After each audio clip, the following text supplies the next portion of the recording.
Sempre que a gente vai falar nessa parte do psíquico, eu acho bem interessante, importante, a gente já abordar alguns conceitos ligados ao diencéfalo e ao sistema límbico, né? Então, para a gente entender quais são essas áreas do nosso cérebro e como que elas vão influenciar no nosso comportamento, na nossa cognição, e por que que quando a pessoa tiver alguma doença, alguma alteração, vai aparecer os sintomas, tá? Então, a gente vai dar uma olhadinha nessas partes.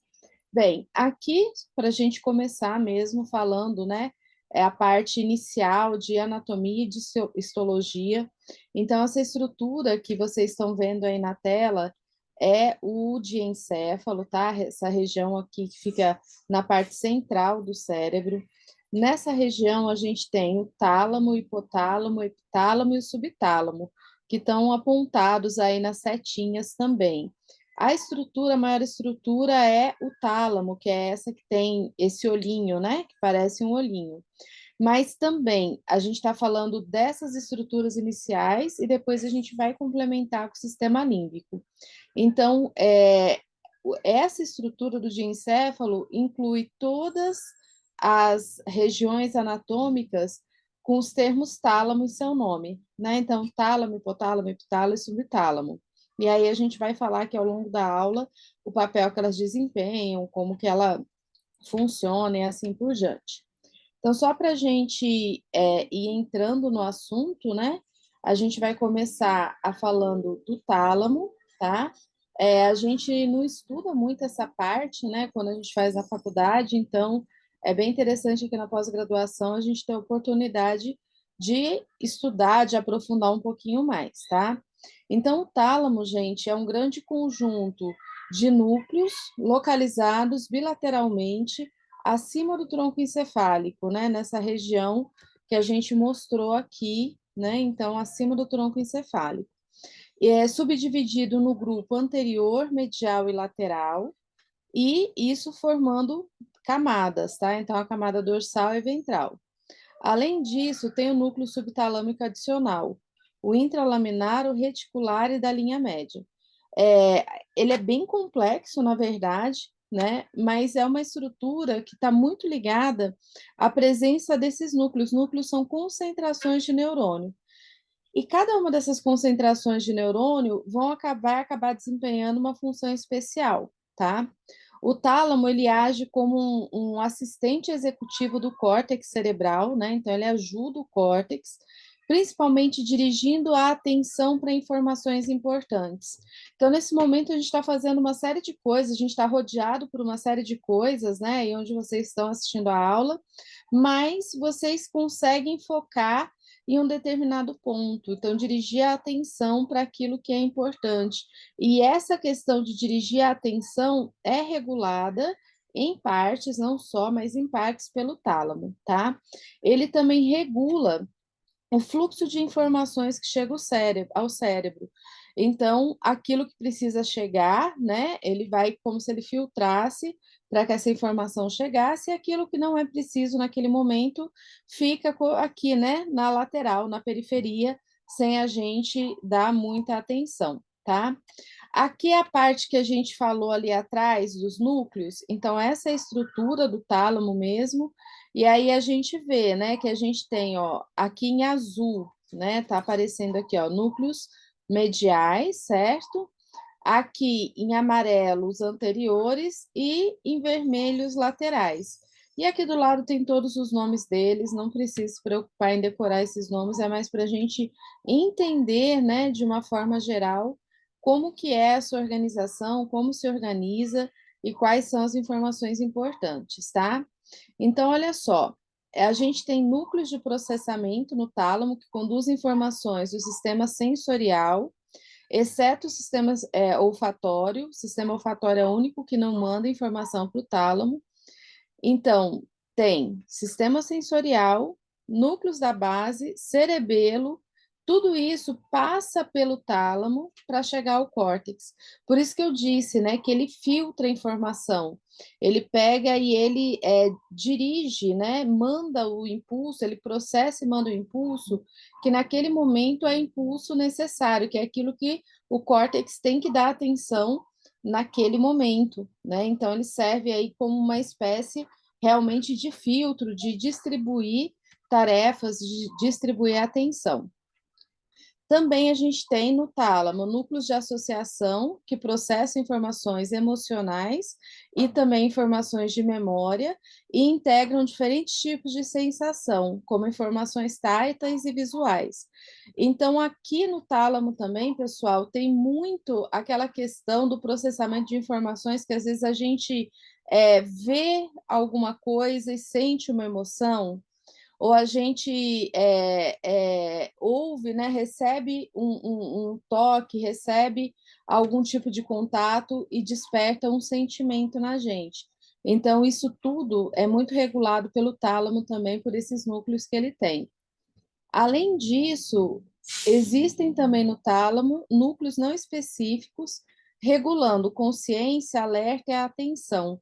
Então, é uma estrutura bastante complexa, né? Faz parte aí desse sistema, que é o sistema ligado ao comportamento, à memória, à cognição, e está muito atrelado às informações sensoriais. Então, muitas vezes a gente ouve falar do tálamo, estuda o tálamo ligado às informações sensoriais, mas a gente consegue observar aqui que vai muito além disso, tá? Bem, o hipotálamo é uma outra região, né, que está no diencéfalo. O hipotálamo é essencial para a sobrevivência do indivíduo e da espécie, porque nele ocorre a integração do comportamento e das funções orgânicas.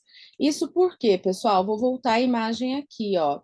O hipotálamo, que está aqui embaixo, deixa eu pegar aqui a setinha que fica melhor, que está aqui embaixo, ele está diretamente relacionado com a hipófise, com essa glândula aqui. Então, ele tem neurônios que regulam a liberação de hormônios pela hipófise. E eu não sei se vocês lembram, mas a hipófise eu sempre falo assim, que é a principal glândula do sistema endócrino, por quê? Porque a hipófise regula as outras glândulas. Então, o que que acontece? O hipotálamo regula a hipófise, que regula outras glândulas, como, por exemplo, a tireoide, as adrenais, o ovário e assim por diante, tá? Então, só para a gente, por isso que fala aqui, né, que integra essas informações de comportamento com funções orgânicas. Então, o hipotálamo ele vai ser importante para a gente, para a manutenção da homeostasia, do equilíbrio do corpo, uma vez que tem essa ligação direta com o sistema hormonal, né, que a gente falou. Então, ele está muito ligado a questões de equilíbrio do organismo como um todo. Equilíbrio não equilíbrio corporal, tá? Equilíbrio de reações químicas, bioquímicas e assim por diante. Também no hipotálamo é regulado o comportamento de comer, o comportamento reprodutivo e o comportamento defensivo. É uma área muito importante quando a gente pensa em compulsões, por exemplo, já que a gente vai falar de algumas alterações, alguns distúrbios psiquiátricos aqui hoje. Então, aquela pessoa que tem compulsão por comida, por sexo, ou pode entender a compulsão como vício, tá? Então, muito influenciado pelo hipotálamo. Também o hipotálamo regula as expressões emocionais de prazer, raiva, medo e aversão, e todas as reações orgânicas que a gente sente a partir dessa sensação, desse sentimento que a gente tem, né? Mas às vezes, quem aqui nunca ficou com raiva e ficou vermelho, né? Até a figura que a gente vê da raiva num desenho, numa imagem, é a pessoa vermelha. Por que que eu fico vermelho? Porque o hipotálamo ativa reações que influenciam a hipófise e assim por diante, tá? Também o hipotálamo age na regulação dos ritmos circadianos, do ritmo diário, ou seja, gente, sono e vigília. O que que é sono e o que que é vigília? Sono, todo mundo sabe, é o período que a gente está dormindo. Vigília é o período que a gente está acordado. Então, quem tem distúrbio de sono, quem tem insônia, quem tem dificuldade para dormir, muitas vezes tem alteração nessa região também, tá? E faz a regulação endócrina do crescimento do metabolismo dos órgãos reprodutivos, uma vez que ele age sobre a hipófise, como eu disse para vocês, e a hipófise vai agir sobre todo o organismo, tá? Então, é só para a gente entender, né, como que funciona toda essa interação do hipotálamo. E, como eu disse antes, às vezes são regiões que a gente não estuda tanto, mas que para distúrbios emocionais vão ser extremamente importantes, emocionais e cognitivos, vão ser extremamente importantes da gente conhecer, tá? Aqui para mostrar, para chamar a atenção da relação do hipotálamo com a hipófise, que eu tinha dito para vocês. Então, todas essas estruturas que vocês estão vendo aqui, azul, roxinha, verdinha e tal, são núcleos no hipotálamo, núcleos são concentrações de neurônio, e esses núcleos vão acabar agindo em partes específicas da hipófise, ou seja, ativando, por exemplo, a liberação de um determinado hormônio. Ah, então tem uma região aqui que ativa a liberação, por exemplo, do GH, que é o hormônio do crescimento. Tem uma outra concentração que ativa o hormônio que vai estimular a tireoide. E aí a tireoide, por sua vez, também, né, vai lançar no organismo, liberar no organismo outros hormônios que vão regular outras atividades. As outras estruturas, para a gente completar, é o epitálamo e o subtálamo. Eles já são menos importantes no sentido assim, são menos estudados, são menos descritos, menos conhecidos do que o tálamo realmente e o hipotálamo, tá? Então, o epitálamo é a principal estrutura do epitálamo é a glândula pineal, uma glândula endócrina inervada por fibras simpáticas. Então, no epitálamo, pessoal, quem se destaca é a pineal, que está nessa partezinha aqui azul, aqui no cantinho. Eu estou com o marcador em cima, tá? A pineal, sim, todo mundo já deve ter ouvido falar, né? A pineal é uma glândula que libera um hormônio chamado melatonina, que age também no controle do sono, tá? Então, age para regular o sono. Essas estruturas todas, muitas vezes, elas trabalham em conjunto, né? A gente não tem aqui pontos isolados, mas sempre esse conjunto todo funcionando para essas atividades mais complexas que a gente tem, que sono, vigília, comportamento, vício, compulsão, são todos mecanismos completos que o ser humano tem, e por isso existem várias regiões que controlam. E o subtálamo, funcionalmente, o subtálamo é parte do circuito dos núcleos da base, então ele age junto com os núcleos da base no controle motor, tá?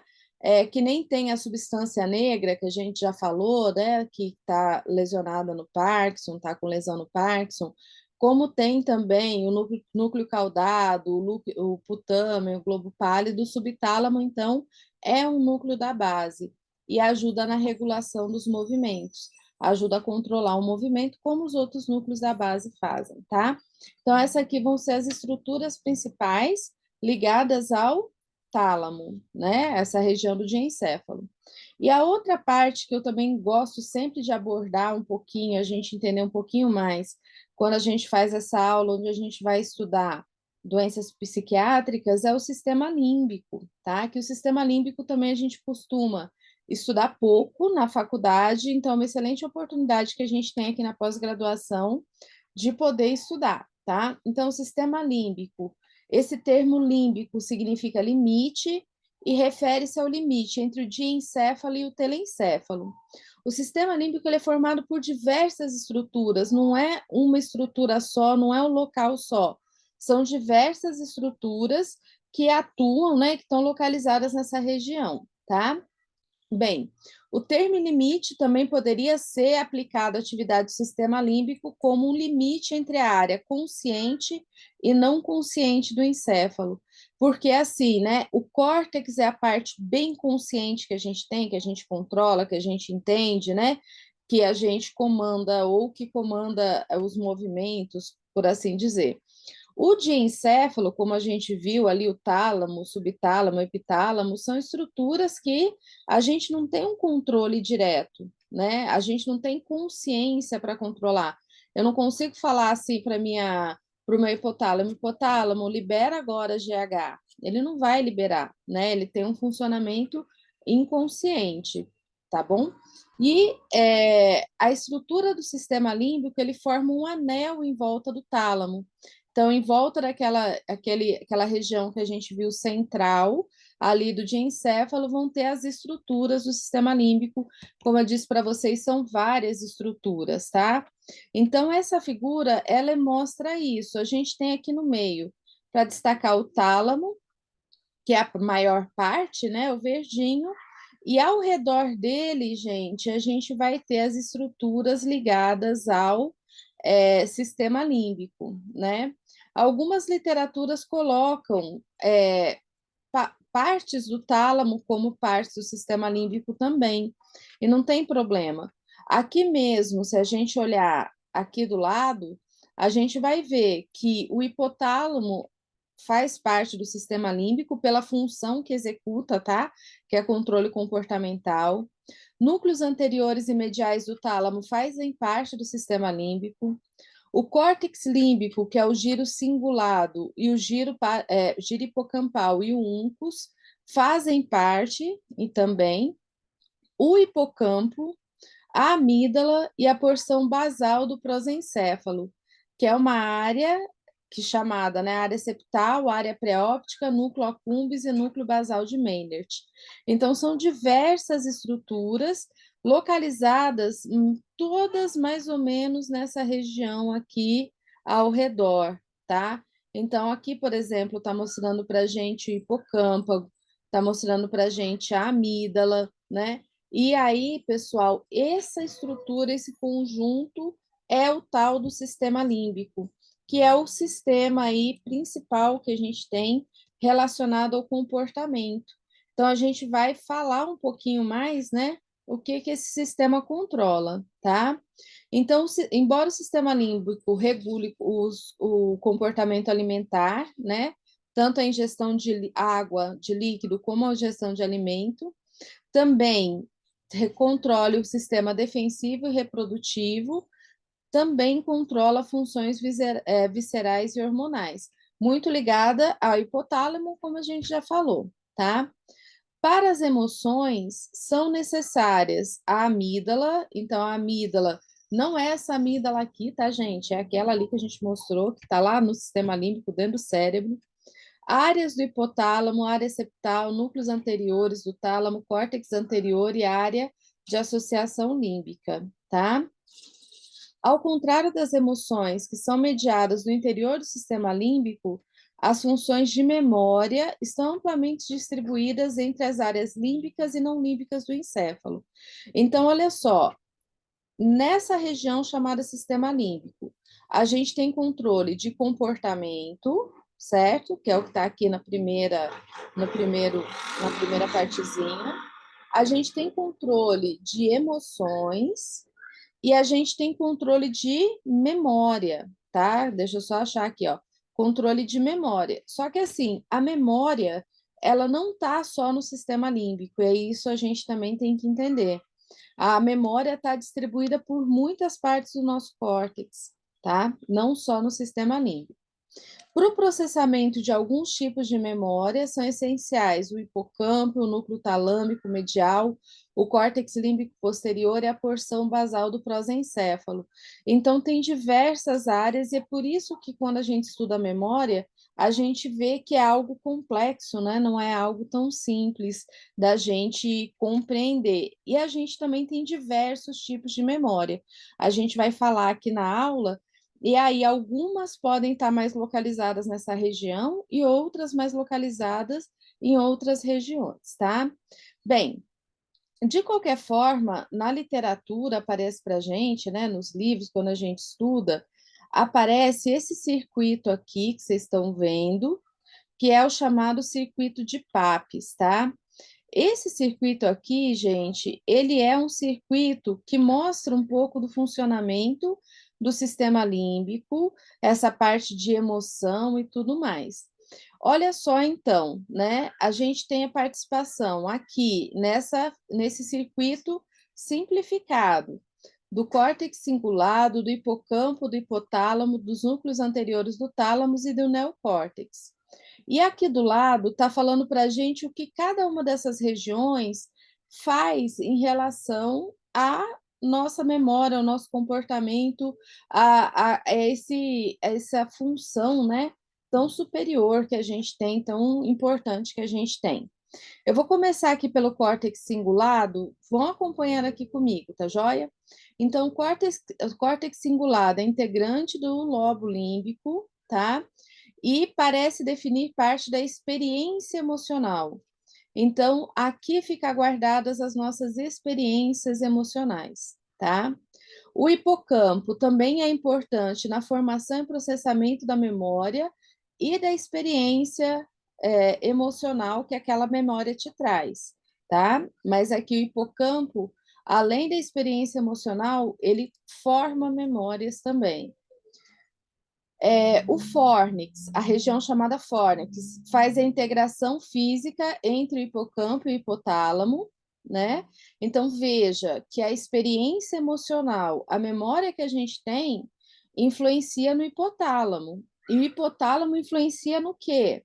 Influencia no nosso corpo como um todo.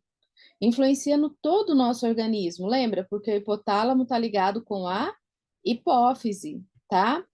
Então, é bem interessante quando a gente estuda essa parte, né? Para a gente entender um pouquinho, como eu disse para vocês antes, entender um pouquinho mais dos distúrbios psiquiátricos que a gente tem e da relação desses distúrbios com as áreas do cérebro, tá? Bem, o hipotálamo. No hipotálamo, ele recebe alcunha, como ele recebe a alcunha, né? Assim, o nome, a classificação, a definição de centro integrador e executor, promovendo a secreção de hormônios que vão controlar diretamente a hipófise, lembra, hipotálamo controla a hipófise, ou anular em receptores dispersos em vários órgãos, né? Então, ele vai ou controlar diretamente a hipófise ou vai controlar outros órgãos, a depender do hormônio que ele libere. As ações hipotalâmicas caracterizam a expressão emocional. Então, foi o que eu disse para vocês do vermelho de raiva, né? Por que a gente fica vermelho de raiva ou de vergonha, por exemplo? Todo mundo já sentiu isso, com certeza, e até dá um suor, assim, né? A gente começa a sentir um calor. Então, por quê? Porque o hipotálamo, ele controla essa expressão emocional. Ele libera os hormônios que vão agir aí para a gente ter reações no nosso corpo, tá? Os núcleos anteriores do tálamo, eles reenviam informações processadas no hipotálamo para o lobo límbico e hipocampo e realimentam o circuito de Papez, que vai até aqui o córtex cingulado, certo? E aí, pessoal, existe uma comunicação dessa parte, que é uma parte inconsciente. Quando eu falar aqui inconsciente nessa aula hoje, não é que a pessoa está em coma, é inconsciente, é aquilo que a gente não toma consciência, a gente não consegue controlar, né? Então, o vermelho de raiva, a gente não consegue controlar, a gente fica vermelho de raiva, porque a raiva é uma emoção que é processada nesse circuito aqui e traz uma reação orgânica. Mas, assim, esse circuito, esse processamento, vai comunicar lá no córtex também, tá?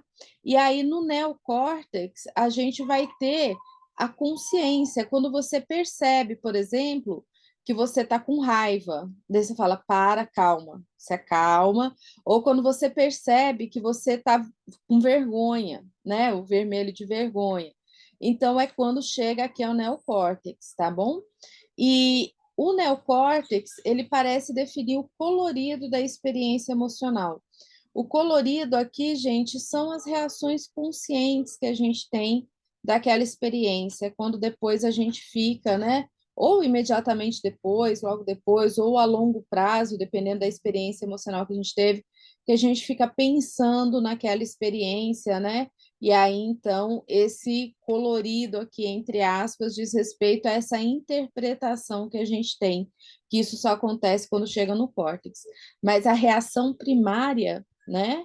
vai estar sempre aqui nessa região do sistema límbico, que é aquilo que muitas vezes a gente não consegue controlar, o impulso, né? Vai estar muito ligado a essa parte. Bem, o hipocampo vai ser uma região muito importante para a gente, relacionada, como a gente viu ali, à memória, à experiência também, mas à memória, e a gente vai falar um pouquinho mais dele por conta dessa importância que ele vai ter, né, nas perdas de memória, nos déficits de memória, nas doenças que comprometem a memória. Então, o hipocampo é uma estrutura que compõe o sistema límbico e é vital para a função cognitiva. E olha só, gente, hipocampo também é importante para o controle do humor, tá? É, não sei se vocês lembram, a gente vai comentar aqui até o final da aula, a gente vai falar de Alzheimer, de demências, mas é muito comum que as pessoas que vão tendo alterações nessas regiões, em outras também, né, ligadas à memória, mas aqui falando especificamente do hipocampo, elas vão desenvolvendo transtornos do humor também. E é muito comum que o paciente, por exemplo, com demência, em algum momento, fique agressivo, né? Ele tenha reações que caracterizam essa irritabilidade, essa perda de humor, tá? Bem, além do hipocampo, são componentes do sistema límbico, o giro parahipocampal, o giro denteado, cingulado, o complexo amidaloide, os núcleos anteriores do tálamo, hipotálamo e o giro paraterminal. Isso são várias partes que a gente tem. E essa formação complexa atua regulando as principais atividades cognitivas e emocionais dos animais, né? Por isso que a gente sempre aqui vai dar atenção quando a gente pensa nas demências, especialmente, que são as doenças que a gente tem, os transtornos cognitivos e os transtornos emocionais, tá? Aqui mostrando, né, um pouquinho mais, então, ó, o hipocampo tá aqui, tá, gente? É essa região, e aí a gente vê que ele está bem ligado, ó, com a amígdala, tá aqui, o hipotálamo, aqui depois a gente tem os núcleos da base, né? O caudado, a gente tem o tálamo, e a gente tem, então, né, vai dar atenção aqui para essa região do hipocampo, tá? Então, olha só, o hipocampo tem origem, semelhança, porque ele parece uma estrutura de um cavalo marinho, por isso que tem esse nome, quando visualizado na porção inferior do corno dos ventrículos laterais, então, quando olha aqui de baixo para cima. Está localizado na porção ventral e profunda do lobo temporal. Aqui o lobo foi tirado, né? Mas ele está aqui dentro, como se ele tivesse contido assim no lobo temporal. Bem, as diferentes esferas emocionais, cognitivas, comportamentais dos seres humanos e dos animais são mediadas por estrutura do sistema límbico, que é essas que a gente falou, do córtex pré-frontal também, que é uma outra estrutura extremamente importante para o comportamento, e por outras vias subcorticais, tá? Pertence ao sistema límbico e ao hipocampo, né? Pertencente ao sistema límbico, ao hipocampo são classificamente atribuídas as funções de aprendizagem e de memória. Então, o destaque do hipocampo é para a aprendizagem e para a memória.